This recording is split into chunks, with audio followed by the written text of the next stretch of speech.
Hello दोस्तों, राधे राधे। आप सबका मेरे चैनल पर बहुत बहुत स्वागत है। आशा करती हूँ आप सब बहुत अच्छे होंगे। यहाँ मैं आपको धर्म, आध्यात्मिक और पौराणिक कथाओं के रहस्यमय और प्रेरणादायक कहानियों से परिचित कराती रही हूँ। आज हमारे चैनल पर हम सुनने जा रहे हैं उत्पन्न एकादशी की एक अद्भुत कथा, जो कि न केवल एक व्रत की महिमा का वर्णन करती है, बल्कि भगवान विष्णु और एक भयावह दैत्य मुर के बीच हुए रोमांचक संघर्ष की कहानी भी बयां करती है। उत्पन्ना एकादशी का महत्व। धर्मराज युधिष्ठिर कहने लगे कि हे भगवान, मैंने कार्तिक शुक्ल एकादशी अर्थात प्रबोधिनी एकादशी का सविस्तार वर्णन सुना है। अब आप कृपा करके मुझे मार्गशीर्ष माह के कृष्ण पक्ष की एकादशी के विषय में भी बतलाइए। इस एकादशी का क्या नाम है तथा इसके व्रत का क्या विधान है? इसकी विधि क्या है? इसका व्रत करने से किस फल की प्राप्ति होती है? कृपया यह सब विधान पूर्वक मुझे बताइए। भगवान श्री कृष्ण बोले, मार्गशीर्ष माह के कृष्ण पक्ष में आने वाली इस एकादशी को उत्पन्ना एकादशी कहते हैं। सर्वप्रथम हेमंत ऋतु में मार्गशीर्ष कृष्ण एकादशी से इस व्रत को प्रारंभ किया जाता है। दशमी को सायकाल भोजन के बाद अच्छी प्रकार से दातुन करें ताकि अन्न का अंश मुंह में न रह जाए। रात्रि को भोजन कदापि न करें, न अधिक बोलें। एकादशी के दिन प्रातः 4 बजे उठकर सबसे पहले व्रत का संकल्प करें। इसके पश्चात शौच आदि से निवृत्त होकर शुद्ध जल से स्नान करें। यह व्रत का शंखोद्धार तीर्थ में स्नान करके भगवान के दर्शन करने से जो फल प्राप्त होता है, उसके बराबर पुण्य मिलता है। व्रत करने वाले भक्त को चोर, पाखंडी, परस्त्रीगामी, निंदक, मिथ्याभाषी तथा किसी भी प्रकार के पापी से बात नहीं करनी चाहिए। इसका महात्म्य मैं तुमसे कहता हूँ, वह ध्यानपूर्वक सुनो। स्नान के पश्चात धूप, दीप, नैवेद्य आदि 16 चीजों से भगवान का पूजन करें और रात को दीपदान करें। रात्रि में सोना या प्रसंग नहीं करना चाहिए। सारी रात भजन कीर्तन आदि करना चाहिए। जो कुछ पहले जाने अनजाने में पाप हो गए हों, उनकी क्षमा मांगनी चाहिए। धर्मात्मा पुरुषों को कृष्ण और शुक्ल दोनों पक्षों की एकादशियों को समान समझना चाहिए।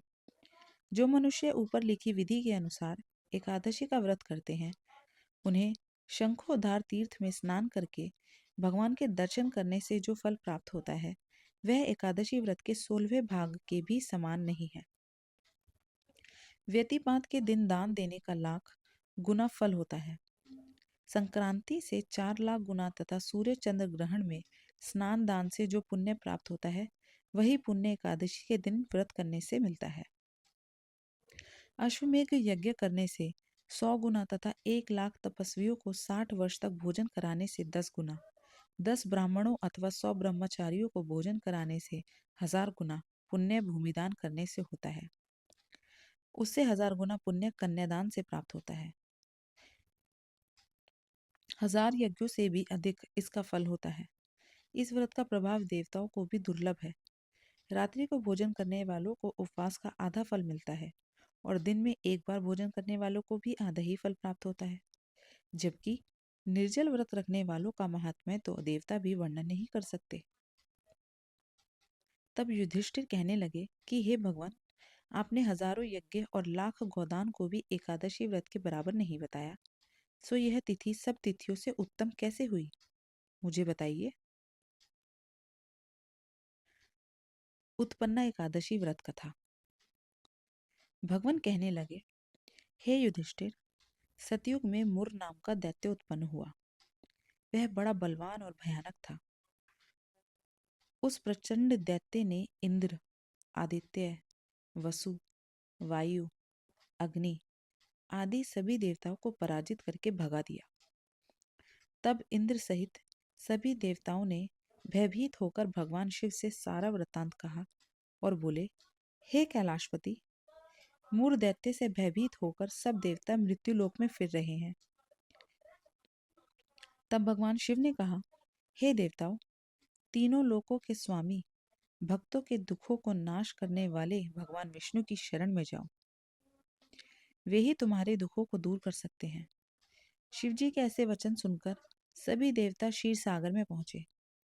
वहां भगवान को शयन करते देख हाथ जोड़कर उनकी स्तुति करने लगे कि हे देवताओं द्वारा स्तुतित करने योग्य प्रभु, आपको बारंबार नमस्कार है। देवताओं की रक्षा करने वाले मधुसूदन, आपको नमस्कार है। आप हमारी रक्षा करें। दैत्यों से भयभीत होकर हम सब आपकी शरण में आए हैं। आप इस संसार के कर्ता, माता, पिता, उत्पत्ति और पालन करता और संहार करने वाले हैं। सबको शांति प्रदान करने वाले हैं। आकाश और पाताल भी आप ही हैं। सबके पितामह ब्रह्मा, सूर्य, चंद्र, अग्नि, सामग्री, होम, आहुति, मंत्र, तंत्र, जप, यजमान, यज्ञ, कर्म, कर्ता, भोक्ता भी आप ही हैं। आप सर्वव्यापक हैं। आपके सिवा तीनों लोकों में चर तथा अचर कुछ भी नहीं है। हे भगवान, दैत्यों ने हमको जीतकर स्वर्ग से भ्रष्ट कर दिया है और हम सब देवता इधर उधर भागे भागे फिर रहे हैं। आप उन दैत्यों से हम सबकी रक्षा करें। इंद्र के ऐसे वचन सुनकर भगवान विष्णु कहने लगे कि हे इंद्र, ऐसा मायावी दैत्य कौन है जिसने सब देवताओं को जीत लिया है? उसका नाम क्या है? उसमें कितना बल है और किसके आश्रय में है तथा उसका स्थान कहाँ है? यह सब मुझसे कहो। भगवान के ऐसे वचन सुनकर इंद्रदेव बोले, भगवान, प्राचीन समय में एक नाड़ी जंग नामक राक्षस था। उसके महापराक्रमी और लोक विख्यात मुर नाम का एक पुत्र हुआ। उसकी चंद्रावती नाम की नगरी है। उसी ने सब देवताओं को स्वर्ग से निकालकर वहां अपना अधिकार जमा लिया है। उसने इंद्र, अग्नि, वरुण, यम, वायु, ईश, चंद्रमा, नैऋतु आदि सबके स्थान पर अधिकार कर लिया है।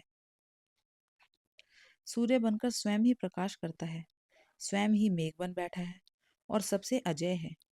हे असुर निकंदन, उस दुष्ट को मारकर देवताओं को अजय बनाइए। यह वचन सुनकर भगवान ने कहा, हे देवताओं, मैं शीघ्र ही उसका संहार करूंगा। तुम चंद्रावती नगरी जाओ। इस प्रकार कहकर भगवान सहित सभी देवताओं ने चंद्रावती नगरी की ओर प्रस्थान किया। उस समय जब दैत्य मुर सेना सहित युद्ध भूमि में गरज रहा था, उसकी भयानक गर्जना सुनकर सभी देवता भय के मारे चारों दिशाओं में भागने लगे। जब स्वयं भगवान रणभूमि में आए तो दैत्य उन पर भी अस्त्र शस्त्र आयुध लेकर दौड़े। भगवान ने उन्हें सर्प का समान अपने बाणों से बींध डाला। बहुत से दैत्य मारे गए, केवल मुर बचा रहा। वह अविचल भाव से भगवान के साथ युद्ध करता रहा। भगवान जो भी तीक्ष्ण बाण चलाते, वह उसके लिए पुष्प सिद्ध होता। उसका शरीर छिन्न भिन्न हो गया, किंतु वह लगातार युद्ध करता रहा। दोनों के बीच मलयुद्ध भी हुआ। 10,000 वर्ष तक उनका युद्ध चलता रहा, किंतु मुर नहीं हारा। थककर भगवान बद्री का आश्रम चले गए। वहां हेमवती नामक सुंदर गुफा थी। उसमें विश्राम करने के लिए भगवान उसके अंदर प्रवेश कर गए। यह गुफा 12 योजन लंबी थी और उसका एक ही द्वार था। विष्णु भगवान वहां योग निद्रा की गोद में सो गए। मुर भी पीछे पीछे आ गया और भगवान को सोया देखकर मारने को उद्यत हुआ। तभी भगवान के शरीर से उज्जवल कांतिमय रूप वाली देवी प्रकट हुई। देवी ने राक्षस मुर को ललकारा, युद्ध किया और उसे तत्काल मौत के घाट उतार दिया। श्रीहरि जब योग निद्रा की गोद से उठे तो सब बातों को जानकर उस देवी से कहा कि आपका जन्म एकादशी के दिन हुआ है, अतः आप उत्पन्ना एकादशी के नाम से पूजित होंगी। आपके भक्त वही होंगे जो मेरे भक्त हैं। जय श्री हरि। उत्पन्ना एकादशी के दिन विष्णु भगवान के उज्जवल से उत्पन्न देवी ने मुरसुरा राक्षस को मारा था, जिस वजह से इस एकादशी को उत्पन्ना एकादशी कहा गया। जो श्रद्धालु एकादशी का व्रत शुरू करना चाहते हैं, उन्हें उत्पन्ना एकादशी से ही इसकी शुरुआत करनी चाहिए। इस व्रत से अश्वमेघ यज्ञ का पुण्य मिलता है। इस साल 26 नवंबर को उत्पन्ना एकादशी मनाई जा रही है। इस दिन प्रातः जल्दी स्नान करके ब्रह्म मुहूर्त में भगवान कृष्ण का पूजन किया जाता है। इसके बाद विष्णु जी एवं एकादशी माता की आराधना करते हैं। दीपदान और अन्नदान किया जाता है। इस दिन कई लोग निर्जला उपवास करते हैं। कथा सुनने पढ़ने का बहुत महत्व माना गया है। व्रत कथा का पाठ करने से सभी की मनोकामनाएं पूरी होती हैं। तो दोस्तों, आज की हमारी कहानी उत्पन्ना एकादशी से आशा करती हूँ आपने बहुत कुछ सीखा होगा और इसी प्रकार की और भी रोचक पौराणिक कहानियों और आध्यात्मिक ज्ञान के लिए हमारे साथ जुड़े रहिए।